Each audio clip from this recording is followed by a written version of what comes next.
and welcome to Firstpost Spotlight. I am Gushin Galan, and today on the show, we will bring you stories that matter. From breaking news to the day's biggest controversies, we shed light on issues that shape our world. Let's begin with the top headlines. Ukrainian President Volodymyr Zelensky calls Russia's overnight attacks a clear indication of Moscow not seeking real peace, despite agreeing to a ceasefire in the Black Sea region.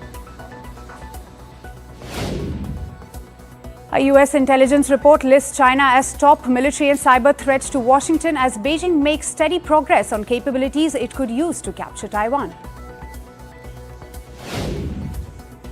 US President Donald Trump floats the possibility of financial compensation for those prosecuted in connection with the January 6th Capitol riot, calling them quote-unquote peaceful and patriotic.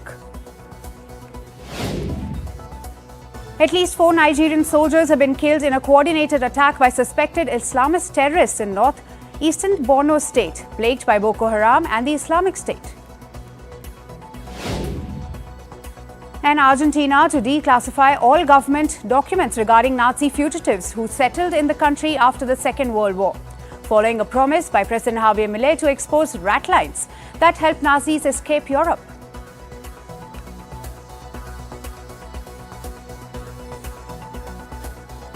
Hello and welcome. We begin with tracking major developments in Turkey.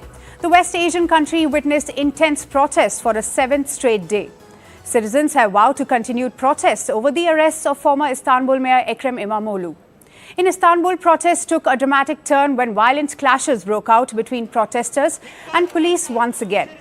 As thousands gathered outside the Istanbul municipality building, angry demonstrators were also seen banging pots in support of the jailed mayor. I think the protests should continue until justice is served. This will be a stronger resistance than the 2013 Gezi Park protests, because the issue is no longer just a tree, it is the government itself. There is a loss of democracy. We will continue to take to the streets as long as we have to, until we win back democracy. Major protests also broke out in the capital city of Ankara, where the demonstrators held rallies expressing their rage over the CHP leader's arrest. And police used water cannons to disperse the mayor's supporters. First of all, it is clear that these actions will yield some result whether Istanbul Mayor Ekrem İmamoğlu is released from prison or not. The situation has now gotten out of hand because I see people here who are full of anger. These people here, we are all students. I am studying at Yildiz Technical University. We are fearless because we believe we have no future anymore. We act as if there is no tomorrow. As protests continue to escalate, many of those clashing with the police were out on streets with their faces covered with scarves or masks. And this was to avoid being identified by the officials, as detentions and arrests continue to increase amid unrest. Around 1,500 people have been detained so far in multiple cities across Turkey. These protesters broke out last week after former Istanbul Mayor Ekrem İmamoğlu was detained over accusations of corruption and alleged terror links.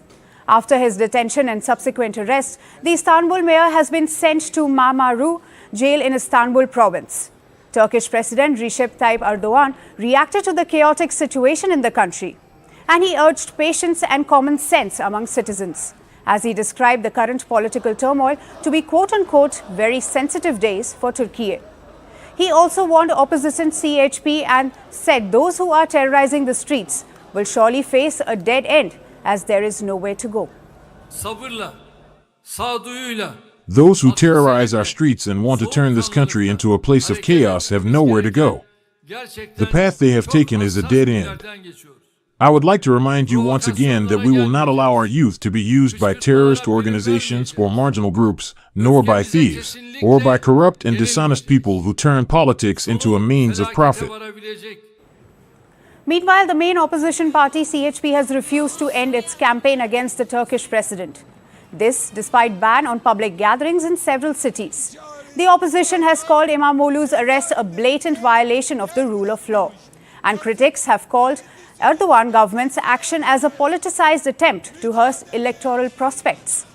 Meanwhile, the opposition CHP party has vowed to carry on protests till 1st of April. CHP chairman Özgür Özel has said that the last event would be a major end and a great start to new protests in other places.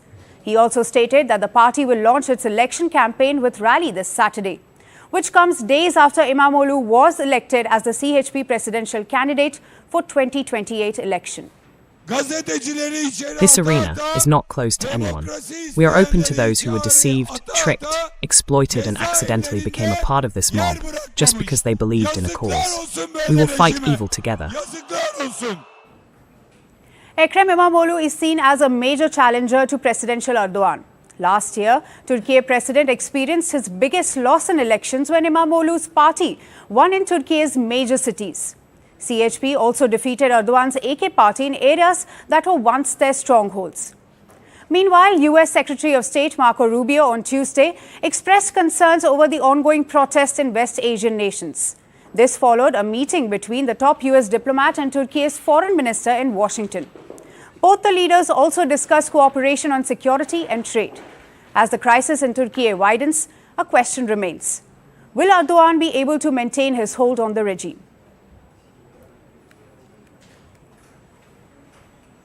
In a significant display of public dissent, hundreds of Palestinians have taken to the streets in northern Gaza to voice their anger against Hamas and demand an end to the ongoing war with Israel. These protests are being described as the largest protest against Hamas since the October 7th attacks on Israel. The demonstrations also highlight the growing frustration and desperation within the war-torn Palestinian territory. Videos and photos circulating on social media showed hundreds of people in Beit Lahia chanting anti-Hamas slogans. Now, these demonstrations come a week after the Israeli army resumed its intense bombing campaign in Gaza, following the collapse of a nearly 2-month truce. Reports indicate similar unrest in the Jabalia refugee camp in western Gaza City, where dozens of people were seen burning tires and calling for an end to the conflict. And their chants echoed the dire humanitarian situation in Gaza. Some Gaza residents believe these protests could spread to other parts of the territory, where people are grappling with the devastating consequences of over 17 months of conflict. Now, since Hamas's October 7 attack on Israel, several modest protests demanding an end to the war have occurred sporadically. However, Tuesday's demonstrations appeared to be of a much larger scale. The slogans used by the protesters are reminiscent of the Bidanish or We Want to Live movement, which emerged during the 2019 Gaza economic protests. Those protests were violently suppressed by Hamas, who accused its rival Fatah of orchestrating them. Israel has consistently called for the people of Gaza to rise up against Hamas. The militant group has been governing the territory since 2007. And since the war, the Gaza Strip has suffered extensive destruction. The people of Gaza are traumatized beyond measure, and the infrastructure has been reduced to ruins. Even the humanitarian crisis in Gaza has worsened, following Israel's blockade of aid entering the territory on March 2nd. This move was aimed at pressuring Hamas to release Israeli hostages.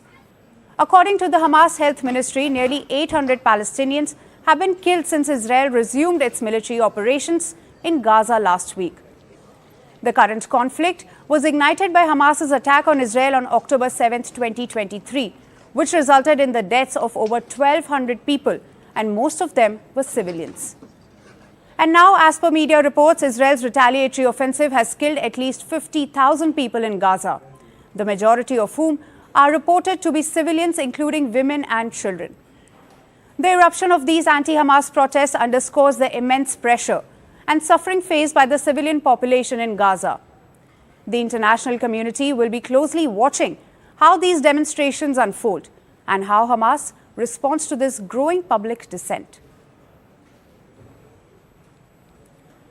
Moving on, Iran, West Asia's lone Shia powerhouse, is flexing its military muscle once again. A newly released video from Iranian state media shows what it claims to be another underground missile city. A vast tunnel network packed with ballistic missiles and weapon launch systems. The state media footage shows an Iranian military convoy deep underground, and lined up in the tunnels are transport vehicles carrying long-range missiles, racks of advanced weaponry, and a clear message to Tehran's enemies. Iranian Army Chief General Mohammad Bagheri and Revolutionary Guard Corps Commander Amir Ali Hajizadeh were seen walking through the tunnels. In a blatant disregard to professional intermilitary courtesy towards Israel, the Iranian military leaders carried out anti-Israel gestures while displaying their arsenal, including stepping and walking on Israeli national flag. Iran's flaunting of its military power comes at a time when the country is locked in a shadow war with Israel, amid US President Donald Trump's attempts to stop Tehran from acquiring nuclear weapons. Since being sworn in as the US President, President Trump has restored his maximum pressure campaign to supposedly bring Iran to a negotiating table for a fresh nuclear deal. This includes several rounds of sanctions to drive Iran's oil exports to zero. But in recent weeks, Tehran has been clear that it won't negotiate with Washington under pressure or sanctions. Demonstrating its pro-Palestine credentials, Iran has also reasserted the support for regional militant groups such as Hamas and Hezbollah, which are currently fighting Israel. The Islamic Republic of Iran has always supported the axis of resistance in the region and will continue to do so. We will not negotiate under pressure, threats, or sanctions. Therefore, as long as maximum pressure continues in its current form, there will be no possibility of direct negotiations between us and the United States on the nuclear issue. In the light of Iran's latest display of its underground missile city, Tehran's message to Washington and Tel Aviv is clear.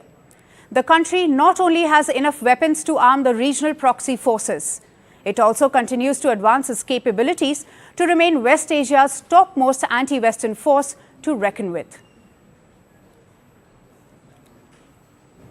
In our final story, we take you to Nepal, where just over a week after pro-monarchy demonstrations, Prime Minister KP Sharma Oli's government is facing yet another episode of protests. In the latest, hundreds took to the streets of capital Kathmandu against the government's decision to sack country's electricity body's chief from his position. Holding Nepal's national flag, protesters clashed with police, demanding the reinstatement of Electricity Authority Chief Kulman Gising. Dozens even skirmished with authorities near the parliament as they attempted to break into the restricted area. Later in the evening on Tuesday, members of a student body of opposition leader Pushpa Kamal Dahal's party even burnt Prime Minister KP Sharma Oli's effigy to express their resistance.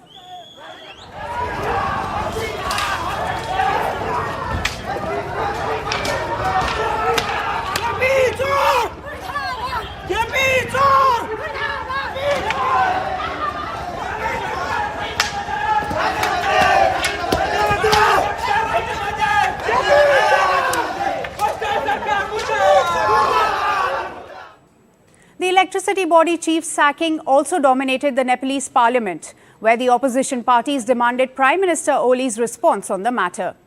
And the scheduled proceedings of House of Representatives were repeatedly adjourned on the issue.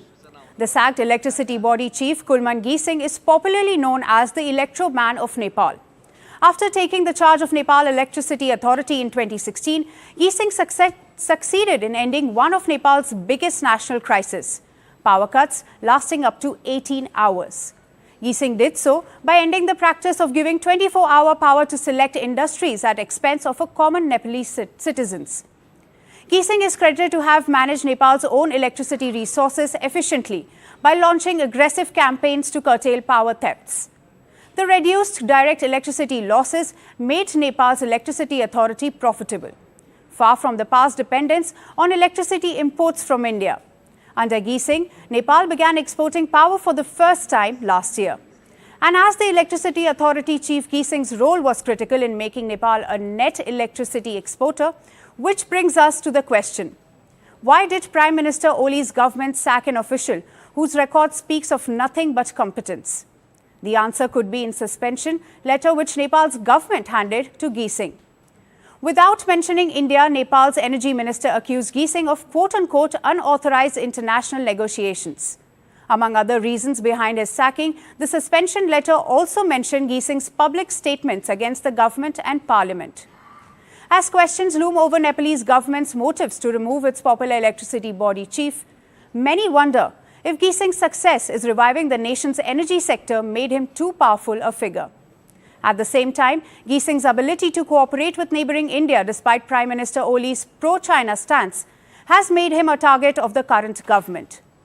As the political storm grows in and out of Nepalese parliament, the fallout from this sacking has put Prime Minister Oli in a politically volatile spot yet again. That's all we have on the show today. We'll see you again tomorrow, the same time. Thank you for watching. From breaking news to the day's biggest controversies, shedding light on the world's top headlines, detailed analysis on the stories that matter the most to you. Catch it all on Spotlight at 6 p.m. India time and 12:30